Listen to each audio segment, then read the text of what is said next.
Ma devo dire che tutto il 2014 è stato un anno molto impegnativo, l'abbiamo avuto all'inizio dell'anno con la grande piena insomma, no, di fine gennaio, primi di febbraio e poi a novembre si è presentata. Non abbiamo avuto enormi problemi sul territorio del San Donatese, mentre che su una parte del territorio del Portogalese ci sono stati vari allagamenti per tracimazione d'acqua insomma, no, sugli scoli naturali. Gli impianti ovviamente erano tutti in funzione anche perché hanno comunque un sistema di accensione in automatico in base ai livelli. La grossa problematica è che comunque l'investimento negli anni dell'urbanizzazione ha messo in difficoltà lo scolo primario della rete fognaria che deve essere rivista da parte dei comuni.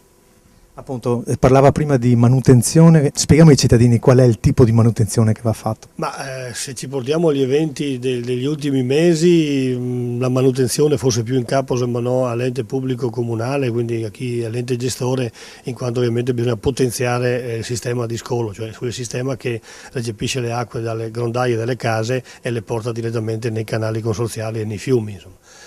Quello che noi invece come consorzio facciamo sul territorio come manutenzione sono il continuo scavo dei canali, il taglio delle erbe e soprattutto una grossa problematica che sono le frane che puntualmente si presentano a ogni evento.